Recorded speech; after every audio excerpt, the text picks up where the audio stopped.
हाथ जोड़कर मुनि ने कहा, हे ऋषिराज, कृपा करके रानी चंद्रवती का संपूर्ण वृतांत तथा इस व्रत का विधान विस्तार सहित मुझे भी बताइए, जिससे मैं भी इस दुख से छुटकारा पाऊं। ऋषि ने कहा, हे देवकी, अयोध्या के राजा नहुष से उनकी पत्नी चंद्रवती अत्यंत सुंदरी थी। उसी नगर में विष्णु नाम का एक ब्राह्मण रहता था। उसकी स्त्री का नाम भद्रमुखी था।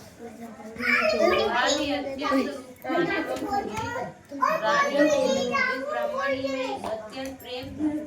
एक दिन दोनों नदी में स्नान करते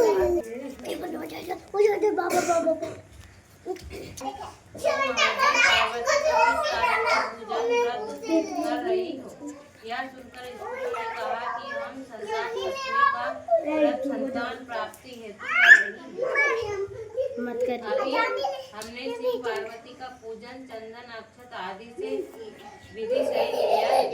यह सब इस व्रत का विधान है। व्रत की विधि उसने त्याग कर रानी और ब्राह्मणी ने भी इस व्रत के करने का मन संकल्प किया और घर वापिस लौट गए। अब वह ब्राह्मणी भद्रमुखी ने इस व्रत को नियम पूर्वक करती रही, किंतु रानी चंद्रमुखी ब्राह्मणी राजमत के कारण कभी इस व्रत को करती, कभी ना करती, कभी असावधानी के साथ इसे भुला देती। कुछ समय बाद वे दोनों ही मर गई। दूसरे जन्म में रानी मदरिया और ब्राह्मणी ने मुर्गी की योनि पाई। ब्राह्मणी मुर्गी की थी और भगवान शंकर तथा पार्वती जी का ध्यान करती रही। उधर मदरिया की योनि में सब कुछ गई। थोड़े समय बाद इन दोनों ने तीसरा जन्म मनुष्य में जन्म लिया। उस ब्राह्मण कन्या का नाम भूषण देवी रखा गया तथा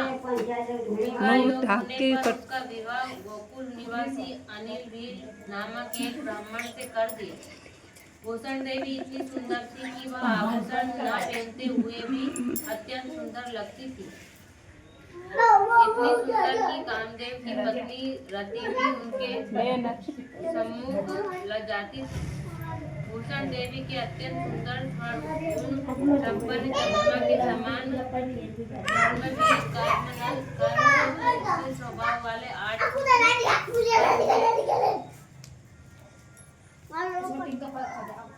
यह सब शिव जी के व्रत का ही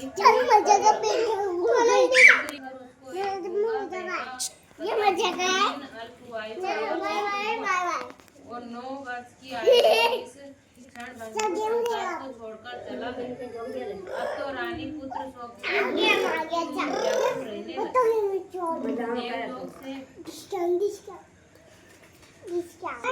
लगे। रानी का हाथ धोकर उसे बहुत दुख हुआ, किंतु उसने किसी का क्या बस था। कर्म और प्रभाव के लिखे को स्वयं ब्रह्मा भी नहीं मेट सकते हैं। रानी कर्मयुक्त भी थी, इसी कारण उसे यह दुख झेलना पड़ा।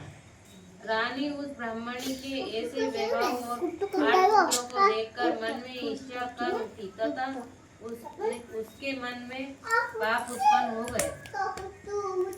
ब्राह्मणी ने रानी का संताप दूर करने के लिए निमित्त अपने 8 पुत्र रानी के पास छोड़ दिए और अपने घर चली आई। रानी ने पाप के वशीभूत होकर उन ब्राह्मण पुत्रों की हत्या करने के विचार से लड्डू में विष मिलाकर उनको भोजन करा दिया। सबने प्रसन्न हो भोजन पा लिया, परंतु भगवान शंकर की कृपा से एक बालक की भी मृत्यु नहीं हुई।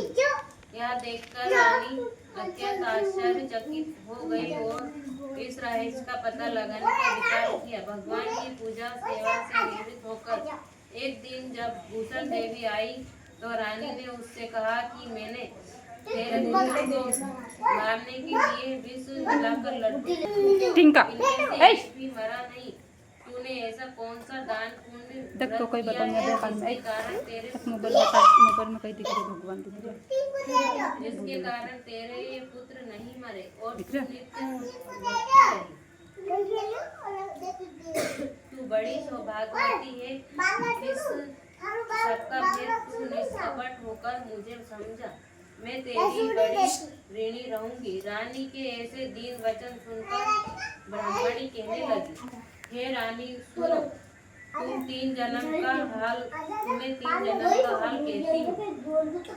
सो ध्यान पूर्वक सुनना। पहले जन्म में तुम राजन और उसकी पत्नी थी और तुम्हारा नाम चंद्रमुखी था। मेरा नाम भद्रमुखी था और ब्राह्मणी थी। हम अयोध्या में रहते थे और मेरी तेरी बड़ी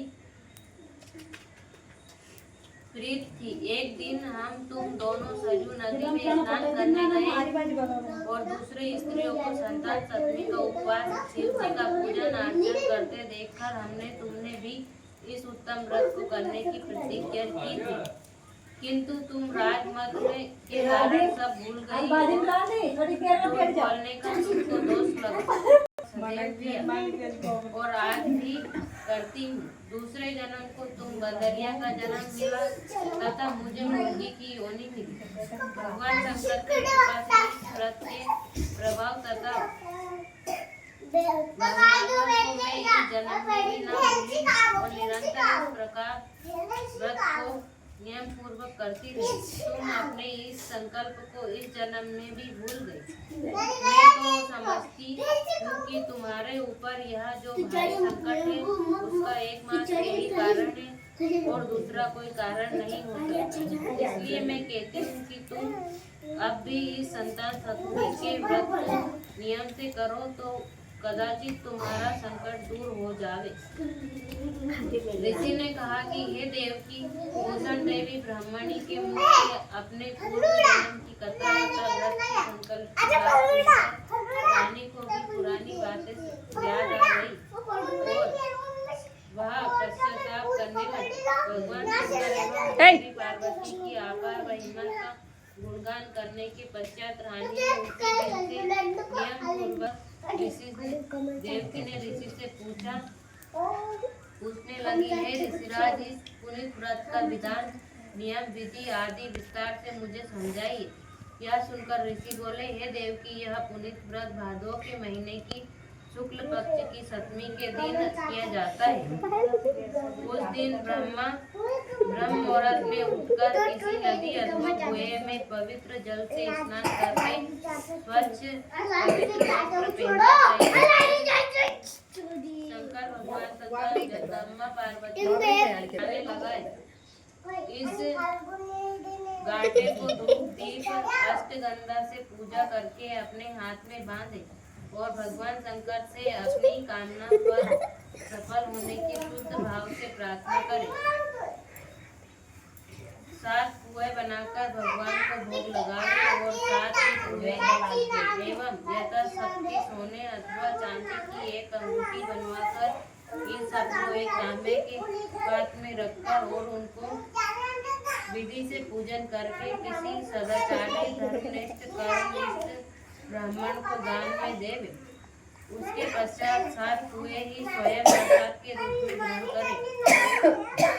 इस प्रकार व्रत का पारायण करना चाहिए। भाद्र पक्ष में ही नहीं, प्रतिमास की शुक्ल पक्ष के सप्तमी के दिन हे देवकी, इस व्रत को इस प्रकार नियम पूर्वक करने से साधक के समस्त पाप नष्ट हो जाते हैं और भाग्यशाली संतान उत्पन्न होती है। अंत में उसी शिवलोक की प्राप्ति होती है। हे देवकी, मैंने तुमको अवतार से कहा कि श्री लोमा ऋषि इस प्रकार हमारी माता को शिक्षा देकर चले गए तो कल्याणकारी है, किंतु पुरुषों को भी समान रूप से कल्याणदायक है।